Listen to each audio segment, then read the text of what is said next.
大家好，我们是大叔中文。好，欢迎大家来到大叔中文。哇，我们这几集做的盲盒主题的节目，大受欢迎，家贫如潮，大家都很喜欢。那由于这阵子呢，Ben叔可能要这个回去中国了，对不对？所以我们我都不知道。我跟你不到1个月就见面了，好，灿叔跟Ben叔终于历史性的会面啊，倒是一个 vlog 要大家期待期待啊。对，那因为这个原因，我们这几集呢都来做盲盒问题，因为我们要预录很多集。为什么这种工作的内容都要告诉大家？要，我们要详细的交代，让大家知道我们很辛苦每天都要录节目，好累哦。好的，好，那我们今天呢继续来出盲盒问题啊，然后希望今天的问题不要太难，上几集的问题太难了，我每次听的都冷汗直流。都不晓得要怎么回答。没有，你回答挺好的，没有故事很精彩嘛。真的吗？真的吗？茶叔那个故事就是我们有时间限制，如果没有时间限制，茶叔能讲。可以讲。我跟你说，你要不打断他，可能他都能当爷爷了。我跟你说，对，就讲到孙子他找了什么工作了。好，那我们就开始吧。盲盒问题开始，我们请最善良的 Ben 来给我们第一个问题。今天没有那么沉重啊，今天的问题就是又简单又没有营养啊。何必干嘛这样讲自己的那个问题？就是你们最喜欢的 YouTube 的频道，除了大叔中文以外啊，还有除了你们自己的频道，我没有要说自己的频道。我第一反应我自己这个频道真的是这个问题真的很没有营养啊，可能我们今天多懒因为好奇啊，我好奇就是你们除了看中文教学类以外的视频，你们还在 YouTube 上看哪些频道？对，看中文老师的品味怎么样啊？除了中文教学类的频道，我知道，再设一点。好，那茶叔吧，茶叔开始。为什么我想说为什么把我的这个权利给拿走了？因为我看你好像有一点那个犹豫的表情，好像我犹豫啊，所以才要先说嘛，说的比较烂，无所谓，有人给我拖底，对不对？有人给我拖底，好吧，灿叔你先说好了，女士优先。其实我好像每个人生的阶段，这个喜欢的视频都不一样啊。我觉得好像，所以说没有一个说我最喜欢看什么视频，只能说我某个阶段喜欢看什么视频。我就给大家罗列几个我可能会喜欢的。罗列几个啊？这个好多。我问了一个很简单的问题，你要把它变成1个小时的回答。不至于啊，不至于啊。好。我最近在看有一个频道，我觉得可能对有些学习中文的朋友挺有用的，可能他们会有兴趣。很多学习中文的朋友可能对政治啊、经济啊、历史都相关的问题挺有兴趣的，特别是中国的嘛。这个其实就是我也会做一些，但是我是一个水平不是那么高的人，我其实会关注有一个水平比较高的人，我也会看他的做的视频啊，他是不露脸的，他通过那种就是那种有一个东西叫什么来着，那种东西做的，反正会有穿插很多很多图，然后他做的配音，但是他每集是 AI 生成的图吗？不是 AI 生成的图，不是 AI 生成，是有一个软件生成的，叫什么来着我忘了。但是会不断的涂进去，这样它会有自己的配音，然后也有字幕，然后讲的问题其实都是很敏感、很犀利，又很有意思、很有见地的问题。比如说，它会很是你的风格，很是我的风格，对，所以我会喜欢看嘛。它叫名字好像叫小岛经济学还是什么，我名字忘了，小岛。忘了就是或者叫小岛什么我忘了，到时候我会把正确的名字贴上来给大家看一下啊。反正就是讲会讲这个中国的领导人啊，毛泽东啊、习近平啊都会讨论，或者是台湾的问题啊等等啊，越敏感的问题讨论越多啊。我是比较喜欢听这种东西啊，而且我觉得他的观点是算是比较客观吧。不是说完全的就捧这个大陆的这一方面，也不是完全的就是在批评大陆。这个观点相对是比较中立的，他是生活在新加坡的，他不是那种，反正我觉得他是很多东西以数据来说话，就讲关于比如关于中国现在整体的经济怎么样，他就给你罗列一些数据，让你觉得诶是有些道理，不是说纯粹的就是批评你或者纯粹是吹这个，我感觉这个是挺有意思的，所以这只是我比较喜欢当下最近还会看一看的这些东西，但是我平常很忙，真的没有时间看这些 YouTube 啊。然后我的 YouTube 有很多 history， 就是看过的记录都是我儿子看的，比如说什么乐高呀、魔方呀什么的。不过我今天早上看了一个很有意思的就是视频呢，是一老视频，是中国的一个凤凰卫视的一个老节目，叫做这个锵锵三人行。我为什么看这个？就是那天我突然想到，就是我们现在这种盲盒的形式，就是我们3个人这样有一搭没一搭的开玩笑啊，很轻松放松的方式，其实和我印象中这个锵锵三人行挺像的。我今天打进去这个好老的节目了，很老的节目，小时候电视上就在播。对，现在小时候就现在还有，现在其实改版了，叫什么圆桌派，它其实还是一些老人在做这些东西，就是闲聊一些话题。我觉得挺有意思，要喜欢比如说喜欢大叔这个风格的也可以去看一下啊，就是会有很多废话，也很轻松，也会但是聊的我觉得好像是聊的都是比较敏感的话题吧，也不是纯粹敏感的，也会比较的一些深刻的话题啊，也会比较的，反正我是觉得各方面都会涉及。我感觉好像他甚至感觉像在一个中文教学频道似的，那些东西都很适合学习中文的朋友们去看一下啊。锵锵三人行好的，我就推荐到这里吧啊。我看过的东西还挺多的啊。那蔡叔为什么对敏感话题这么感兴趣？这个问题你看嘛，这么严肃、这么认真的这么一个人呢，这可能和我喜欢看的书有关系吧。我是比较喜欢看历史政治的东西，其实我是一个很分裂的人，一方面你们看我这个看我做的视频就知道，一方面我会做一些很可爱的这种睡前故事啊，给小朋友讲的故事，很纯真的这些东西，对吧？两个极端对，双重人格，一边太可爱了有一点，然后你讲故事还配那种很夸张的那种，对啊，小朋友们，小瞌睡虫们，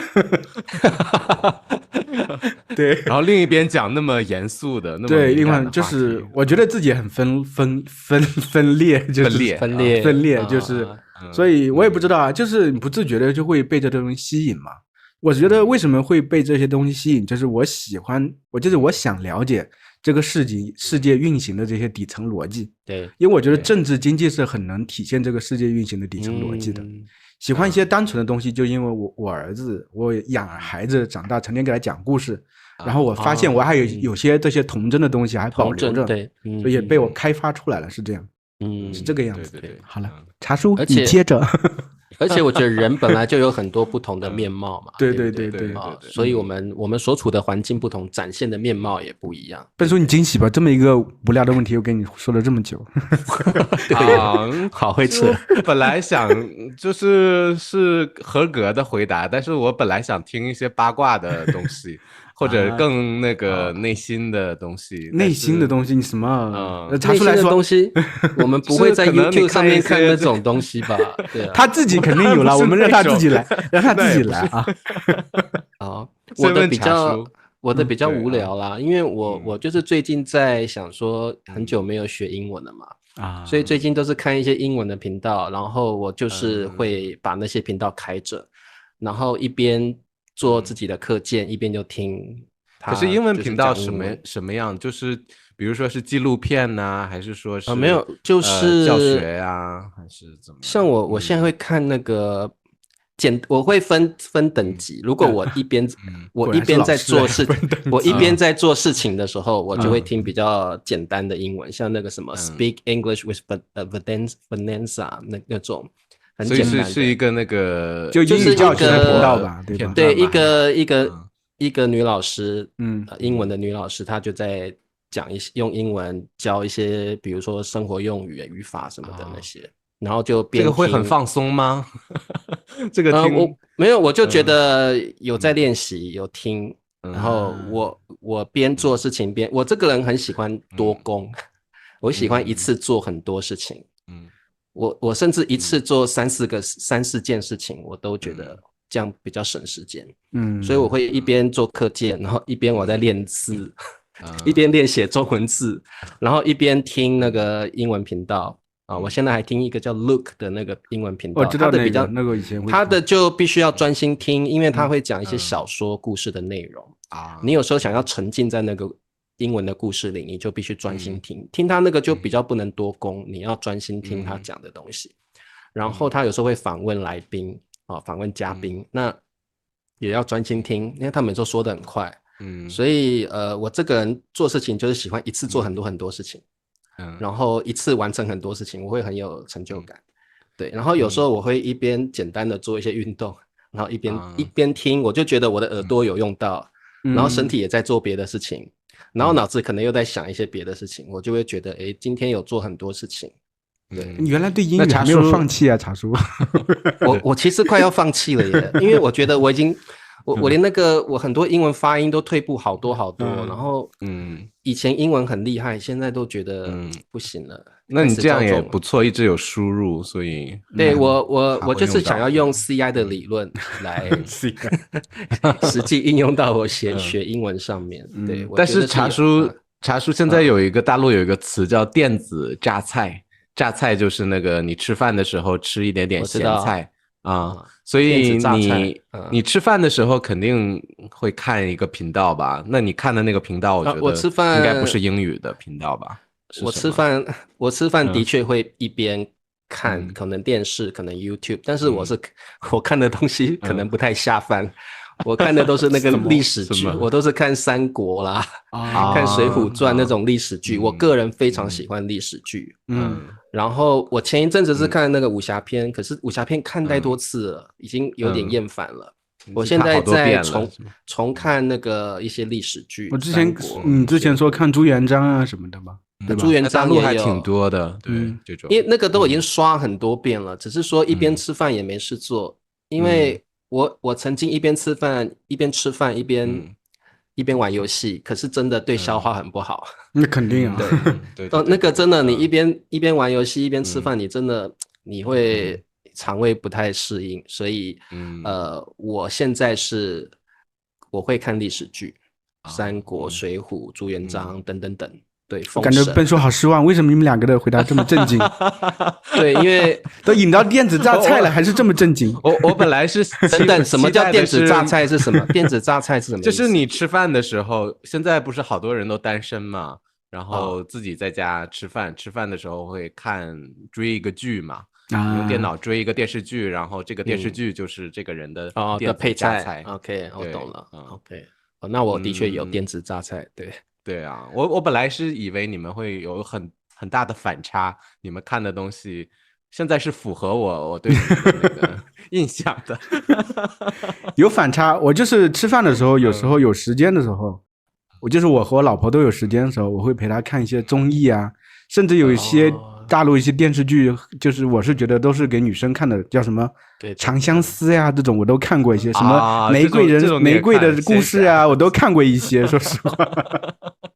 我对那种比较现代的剧我真的没有兴趣，就是觉得有点无聊。对，笨叔，但是如果对笨叔你来分享一下。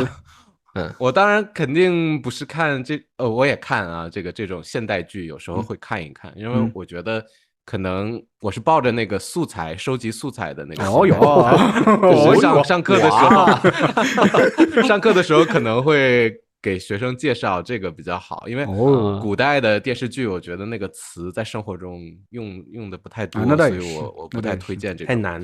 那我个人的电子榨菜啊是来了，乖乖听。有一个频道叫谜案追踪。是讲什么呢？就是现在不是有很多那种犯罪的那种电视剧嘛，然后电视剧我觉得就是比较假的东西嘛，虚构的，所以这个谜案追踪它都是一些这个真实发生的一些这种犯罪的案件，然后这个人讲述的方法很有意思，他就是稍微有一种那种调侃的方式。就是他会边吐槽边讲这个案件，而且他这个故事的推进也就是非常的引人入胜，就是比如说有时候开始就是有一个人打那个911的电话，然后他用的都是那种真实的录音，然后还有真实的，比如在一个那个小黑屋里边接受那个好警察是中文的还是英文的？他说中文，但是它里边的案件是可能是各个国家全世界都有，对吧？但是他会放那个审讯时候的那个视频，然后放音频，然后你就会看到有一些人，他明明是凶手，然后他在装无辜啊，或者是编瞎话呀。然后你就可以看，就是感觉这是真实的东西，真实发生过的。有时候你会觉得不可思议，就是真实的人会有出现这种情况，所以我就觉得挺好玩的。看这个东西，为什么这么温文尔雅的你喜欢看这种类型的东西？这种压力很大的这种，需要花很多脑筋的，而且有些时候那个可能他的案件是很沉重、很有点可怕的吧？对呀。对，一点不轻松呀！看这种东西，看这种东西会消化不良。这种是什么电子榨菜、电子的油炸品、电子泻药吧？这类的频道不少啊，真的不少。对，很多我知道很多，但一般都是那种就是很那个板着脸的那个主持人，然后就是给你营造一种很恐怖、悬疑、压抑的气氛。但这个谜案追踪这个频道的这个人，他就是好像大叔的那个感觉。然后偶尔就是这个。比如说这个人撒谎撒得很那个编瞎话编得很差，他会调侃一下，然后或者放一个表情图啊在那边，一个那个问号脸在那边，就觉得他很会讲这个犯罪的案件。有时候他的视频有1个小时那么长，我从来都没有那个加快进度啊，或者是跳着看，我都是因为他真的很会讲故事，我都是从头看到尾。OK， 所以。你会看这种类型？我知道这种视频挺多的，他们其实也是把很多国外的纪录片或者真实的东西自己重新剪辑一下，用自己的方式讲述。现在其实就是在 YouTube 上也很流行一种，有一段时间我会看，就是把一些电影浓缩了，就是直接讲那种20来分钟等等那种。你会看那种东西吗？我现在有时候会看，就是因为犯懒嘛，你肯定不想看完整的。对，有时候是犯懒，有时候是被那个封面图给吸引。有时候刚好刷到，你就会看一下。对，然后就因为就是最近不是有一个电视剧叫什么《驯鹿宝贝》嘛，很有名的，在那个网飞 Netflix 很有名，很多学生都说老师你要看这个。然后我一看那么多集，我真的。就是没时间看，所以我就会看一个20分钟的简介，20分钟他就把整个电视剧讲完了。真的，我当时那个你说的网飞奈飞，我不知道怎么到底都对是什么？在台湾奈飞也可以，我也不晓得台湾叫什么，在台湾叫奈飞，在大陆叫网飞，叫网飞哈。当时那个《三体》的这个英文版出来的时候，我就看了1集，我就觉得不想花那么多时间去看。我就找了有个人全部解说一下，可能就1个小时把全部讲完了。我就觉得好了，我明白了。这种我也会看，不管有时候是那种仙侠小说，好长哦，但是我就看那个解说就也很过瘾。仙侠小说还有解说的呀？有好多解说版的，然后有的是真的用说书的方式，好多集，有时候就是1、2集就全部讲完，那个我也会看，那个很过瘾，对。好，变叔，你的问题蛮无聊的哦。那我还聊这么久，我们好厉害，那么无聊的问题也可以聊那么久。那灿叔有什么问题？灿叔让盲盒好，就是我想问一下你们这个内心深处的一些东西啊，我没有那么多煽情啊、痛苦的啊，就是我们在年少的时候，好像就是都有喜欢过的女神啊、女明星啊。等等啊，我想问一下，你们当时年少的时候的女神是谁啊？然后为什么啊？现在还喜欢吗？啊，这个女神不一定是现实中的人啊，年少时候电视电影里头啊，或者女明星啊等等啊，都会都可以。怎么陷入了沉思？年少，因为我喜欢的反而没有那么。你少年的时候都没有喜欢过吗？啊，少年的时候就是那就是那个周芷若的那个女生啊，那个佘诗曼，就演周芷若的女生我都喜欢，我发现演周芷若的女生你都喜欢，就是周海媚啊，那个周海媚很漂亮，还有这个刚才我说的谁突然忘了什么曼，周芷啊，佘诗曼、高圆圆演过吗？高圆圆这3个对啊，就是对，那你就是喜欢周芷若嘛？不是，这3个女孩的气质也特别好，觉得就是很大。除了他们演的其他剧我也会看，因为我真的就是很喜欢这3位。为什么？可能他们在找角色的时候，就是故意找跟这个周芷若这个气质相搭的女生，就是不是那种艳丽的，是那种比较。也不是苦情，也没有苦情吧，就是为爱付出，就是你干净。我换个角度问你这个问题，那你是因为他们演周芷若这个角色嘛，对不对？不是，是因为他们的形象，那你是看到他们哪一点啊？哪一点让你感觉最外表，还是他有外表，还是说他的气质，还是他的整个状态？一半呢？一半是外表很干净，很纯洁，然后另一半的话是那个。觉得就是很受到很好的教育啊，然后家里会就是培养的很好，不是那种咋咋呼呼活蹦乱跳的那种，会比较文静一点，文静一些的，对吧？比较淑女一些，对，就是女神的那种感觉，就不是说那种很灵动的啊，比较静一点的，不是很灵动，你得罪他们了，我觉得你不觉得高圆圆、佘诗曼和这个？那个周海媚都是相对而言不是那种啊，就是或者不是很可爱的那种，很萌的，对这种状态，对，就有点就有点冷的感觉，可能是需要有一点冷的感觉，高冷，也不要那么高冷，就是有，但是还是会给你比较柔和柔情的一面。变叔，我问你是比较喜欢那种摸不清的他们想法的女生吧？因为我觉得这几个女生都有一种你就是有挑战性的，对啊，就是需要那个享受那个征服的那个过程。你像周海媚或高圆圆，他们我看到我就觉得我不太清楚他们内心真正在想什么，是有一层不会平易近人的感觉了，我是觉得。对，就是我愿意当舔狗了。终于把话讲出来了。OK，是这样。对啊，那肯定是你要得到一个人，你肯定是想要有一个那个追求的过程。对啊，你很快越容易得到就越不珍惜嘛。所以，那你和人的交往，你是先有这么一个预设的，就是感觉好像比较难接近，有这个征服感，而不是那种慢慢的，我觉得这个人还可以，我处着那个慢慢顺其自然到那个状态。不会啊，我是那个看颜值啊，就是看颜值 OK 了再去行动。那你开始那个颜值不够的话，那可能就不会去想要去相处啊。所谓的颜值就是长得好看啊，对OK， 这个就是回答你那个问题啊。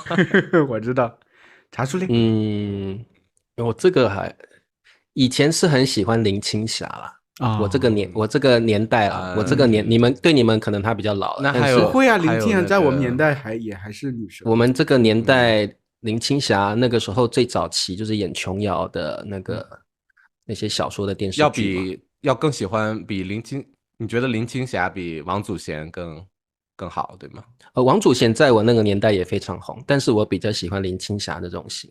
王祖贤对我来讲就是比较肉一点，脸稍微肉一点。我们回到颜值。那其实你喜欢一个女明星，就是凭的是一种感觉。对，林青霞那种就是你觉得好像超脱尘世那种，然后要侠女很侠女。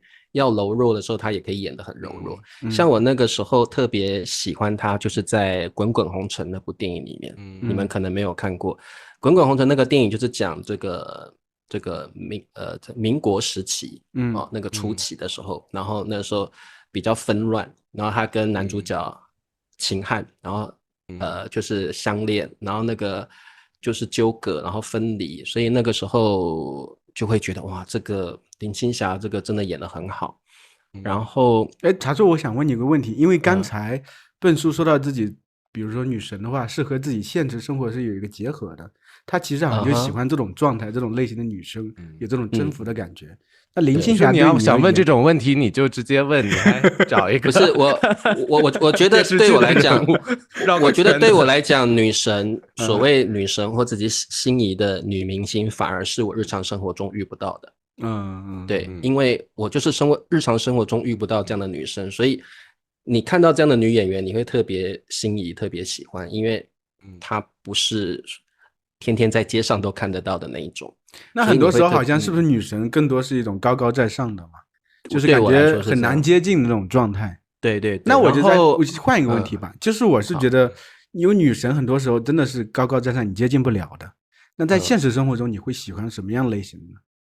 和这个像舒淇那样的，像舒淇那种类型对，舒淇是不是比较村姑？对，是吗？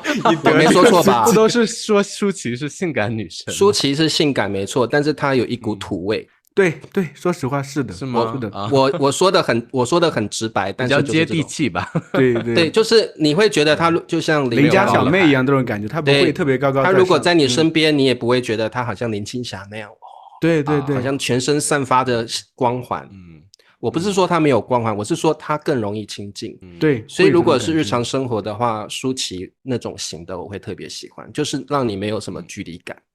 你像她在电影里面，你要她跳舞她就跳舞啊，你要她深情她就可以演深情，但是你会觉得说她就是有一种村姑，就是邻家女孩，然后你跟她认识你也不会觉得有距离感，然后她也可以很开放的，她也可以是那种大姐头或男人婆那个样子跟你交流，我觉得那种感觉我很喜欢。有的女生就是很拘谨，或者就是过于的好像我是女的，我男女授受不亲哦，怎么样？我也不太喜欢那种太闷的那种。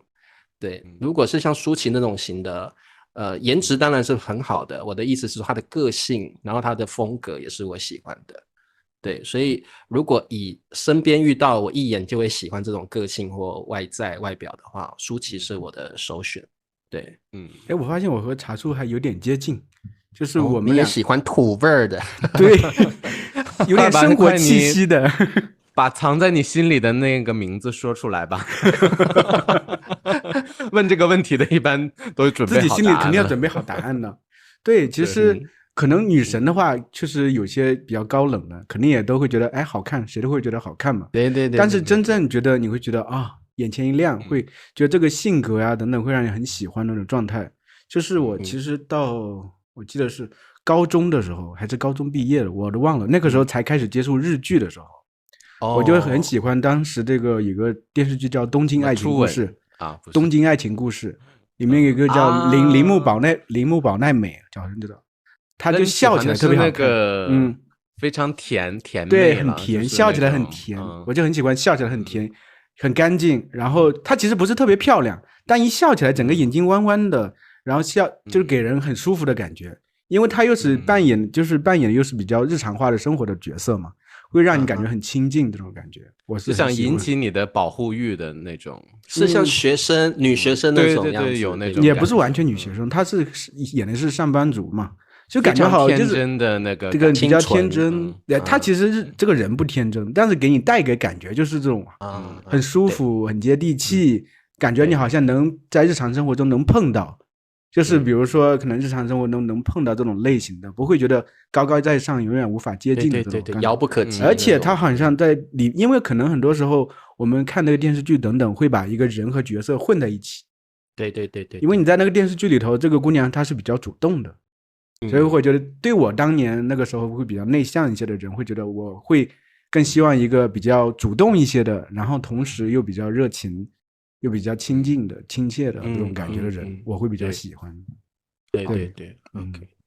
其实刚刚Ben叔说的周海媚我也蛮喜欢的，但是周海媚就不是我认为像林青霞那种好像高高在上那种，我觉得周海媚给我一个坏的感觉，坏女人的感觉。对，我就是觉得有一种傲气跟一种就是让你想要去征服的，或者是觉得说哇，这样的女生反而有一种冲突的美感。对，因为所以周海媚的对这个人物，我觉得就是只有正面的、积极的、可爱、阳光的一面。我是同意茶叔，就是说他有另外一面，他是比较复杂的，就是你像周海媚，我觉得她是演这个周芷若演的最好的人，因为她本身就有一种傲气跟那种邪气，不是那么容易屈服，然后有点坏的坏女人的感觉。然后但是这个可能是因为她经历了某一些痛苦的过程，才有这样的一个气质出来。所以如果那种有一种坏的女生那种，我也蛮喜欢的。对，有那种冲突的美感。就电视剧里的女二嘛。对，不一定是，我觉得就是那种坏的气质的女生，我也有一种不晓得，就觉得很有意思想要。那就是我想问你们，就是你们这种脑子里定义这种比较喜欢的女生，你们在现实生活中遇到吗？遇到过吗？有没有和你们有交集，成为你们的女朋友，或者后来这是第二个问题了。现在不是轮到茶叔，这还是一个连续的问题。下一集，这聊不完了，聊不到茶叔的问题。其实我有遇过，我有遇过，就是我真的有遇过一个坏的女生。但是我就很喜欢她。但是我野蛮女友嘛，就是会类似，但是简单讲，这样的人会很有吸引力，但是这段恋情会谈得很辛苦。对，所以我觉得但是有的人喜欢这种充满挑战性跟痛苦的戏剧性冲突戏剧性的感情，有人会喜欢。像我觉得我有另一面的自己很喜欢这种感觉。我不要太平顺，没有刺激的，没有起伏的那种爱情，我可能不太喜欢。所以我谈过一次，就是哇，那个女生真的就是坏的，然后也不会听你的话，但是你就会喜欢她这种叛逆跟这种会跟你常常唱反调的这种个性。对。那最后是你提出分手，最后就没有了，最后就慢慢感情淡了吧？对啊，就没有了。对啊。抓紧时间，下面一个问题。下面一个问题，这是来自学生的问题我来问问大家。我们也是要回应一下学生了好的。这个学生的问题很有意思，他说如果大叔是女人。什么？这个茶叔的问题，茶叔不是说过了吗？这个女人，不，我上一次谈的是如果我是女人现在听你们两个如果大叔是女人，你们，而且他的问题不一样，他是说你们会喜欢上你们的男人版吗？也就是说，灿叔变成女人之后会喜欢灿叔吗？变叔变成女人之后会喜欢变叔吗？所以我们来回应一下学生的问题从女性的视角看自己，对吧？对，然后还有这个问题问完之后，请你们再告诉大家，那你们会喜欢怎么样的男人？太复杂了。这题对我们来说有一点让我们会人格分裂这种题目，我们也是要挑战一下了顺便要回应学生的问题对不对？好，我们先让这个笨叔试试看好了。灿叔可能需要时间转换角色。就是笨叔不需要。如果我是一个女性，我会不会喜欢上我自己，对吧？对，喜欢男版的自己。我也很好奇，我也很想知道。对。我觉得看阶段吧。看阶段是什么意思？交代一下。热恋期阶段的话，我觉得可能会很喜欢吧。就是觉得还挺主动的。但如果一定关系确定下来了，就觉得还是这个 Ben 总是以事业心为重，会比较工作狂工作狂可能会把他自己的那个事业放在首位，所以可能会觉得有一点被忽视的感觉。我想问一下，你这个女版的你是什么性格特征？等一下，笨叔，女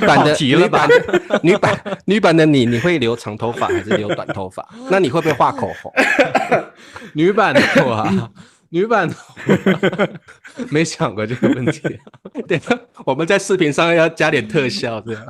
加个长头发。那肯定，如果女版的我肯定会就是没事就看一看那个化妆的短视频啊，学习一下怎么化妆啊、美甲呀，怎么这些都体验一下啊。对啊，魅惑男人，就是这个肯定有女生有那个更不一样的乐趣嘛，那所以就都体会一下呀。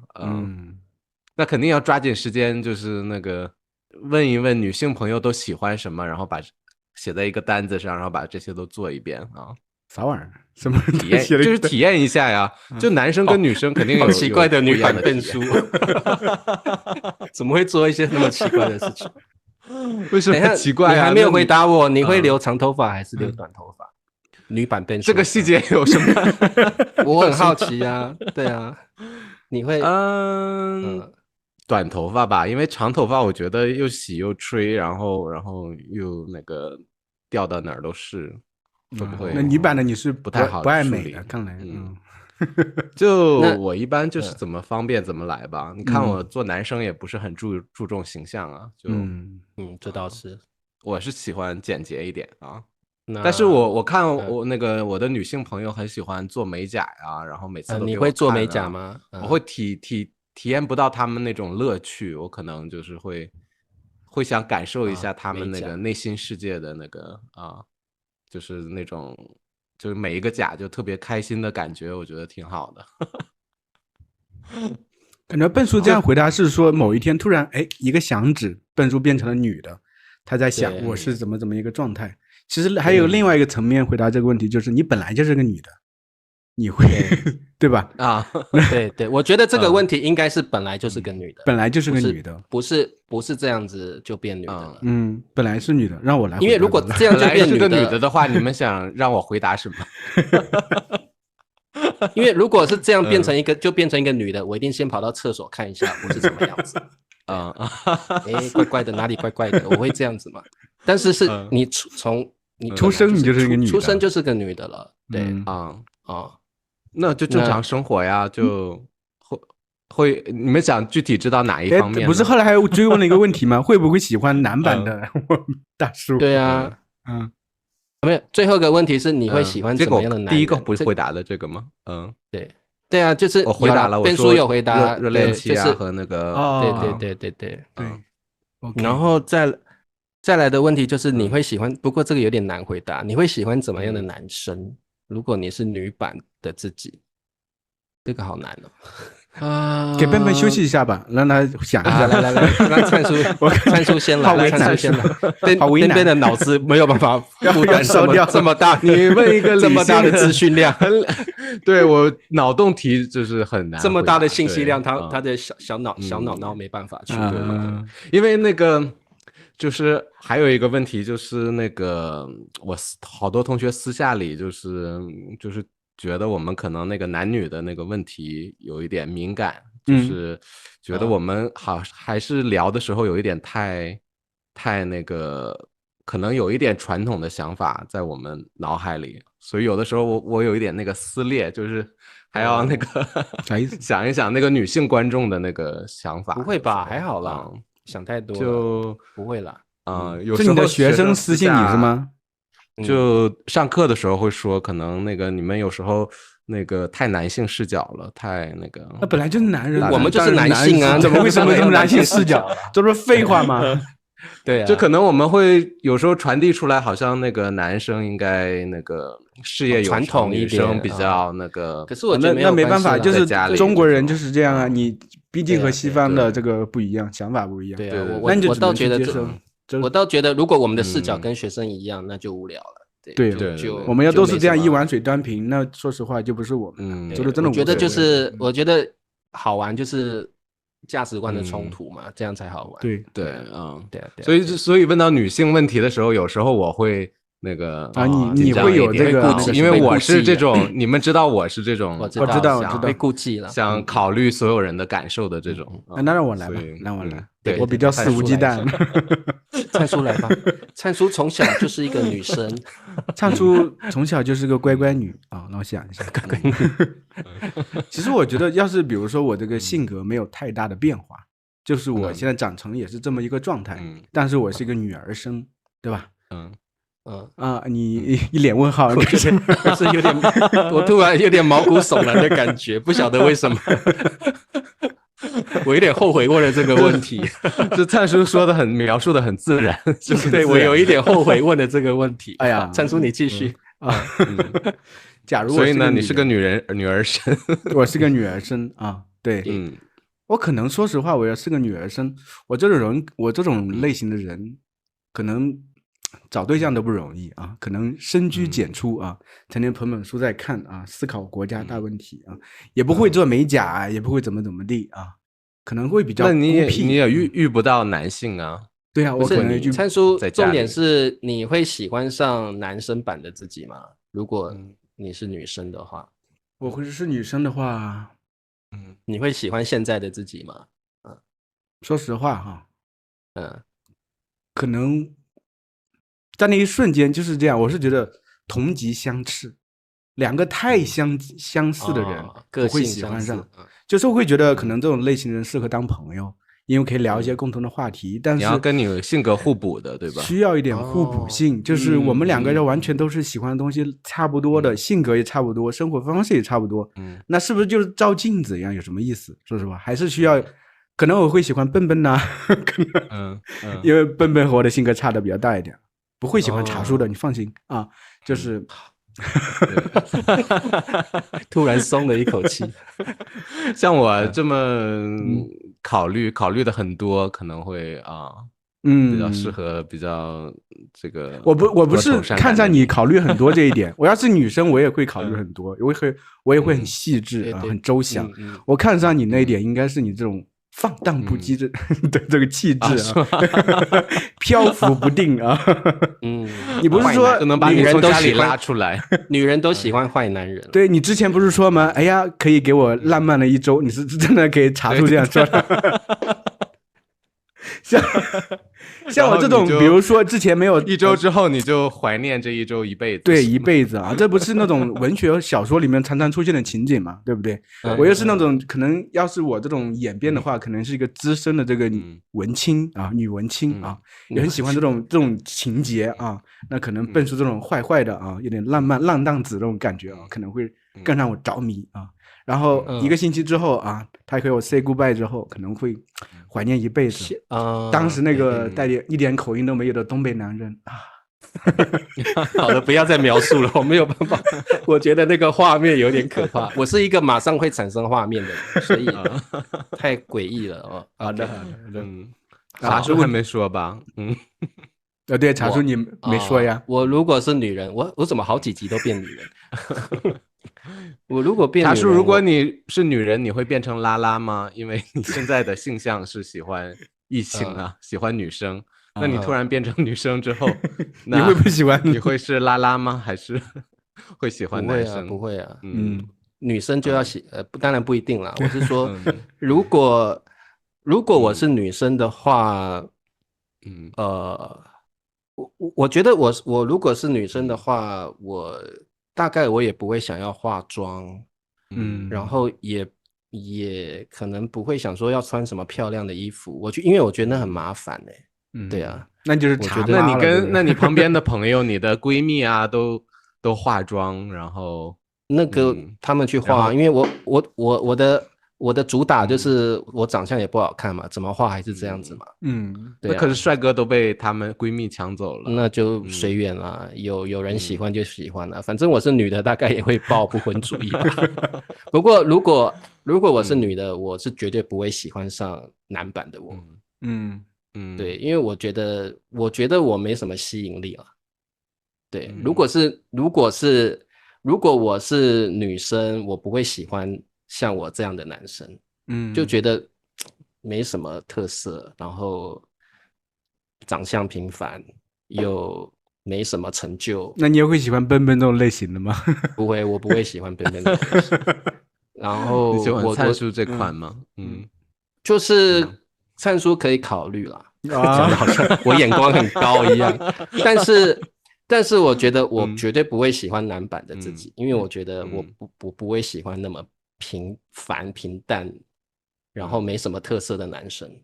你看有的男人他很有特色嘛，比如比如说很喜欢运动啊，或者是很喜欢去 party， 然后很外向这种的，或许女生都会喜欢那样。我觉得我如果是女生，可能会喜欢那样的人。也不会啊，就每个人我觉得肯定都有自己的那个。很多人喜欢，你不要安慰茶叔，你干嘛？林叔是在安慰我吗？没有在安慰你啊，肯定。但是你自己不会喜欢你这款。对，我说实话，我自己绝对不会喜欢我男版的我。对，我觉得没什么吸引力，没有。那我们3个都是自己不喜欢，都不喜欢自己。这个我觉得好奇怪哦，怎么会这样？谁的问题啊？回去查一查。谁的问题？太可恶了！同学们不要再问这种。再提问了，这个同学禁言。同学们不要再问这种什么如果我们是女人这种问题了，好难回答。最主要是我们为什么挑选这个问题？对。好OK， 好吧，那我们已经回答的差不多了啦那我们今天呢的3个问题都这次的盲盒问题大概是我们有史以来最难回答的问题了，对不对？我觉得不好回答那没关系，我的比较好回答吧，就是哪个频道？我的也不难回答嘛，有多难回答？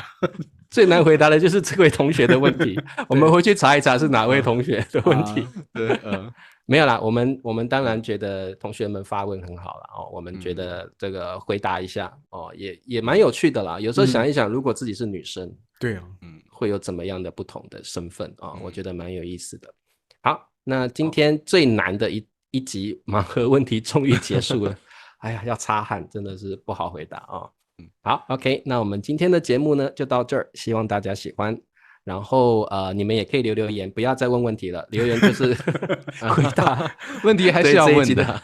对啊，有好的问题还是可以问，我们会挑一挑。对，我们挑一挑。然后呢，也欢迎大家留言告诉我们，如果你是男的，然后变成女的，你会有什么样的感受各位同学，大叔小店上线咯，我们有大叔独家的中文学习书，我们还有好多可爱的大叔马克杯哦，记得要点击链接哦。好 ，OK， 那么我们下次见，大家再见，拜拜，拜拜。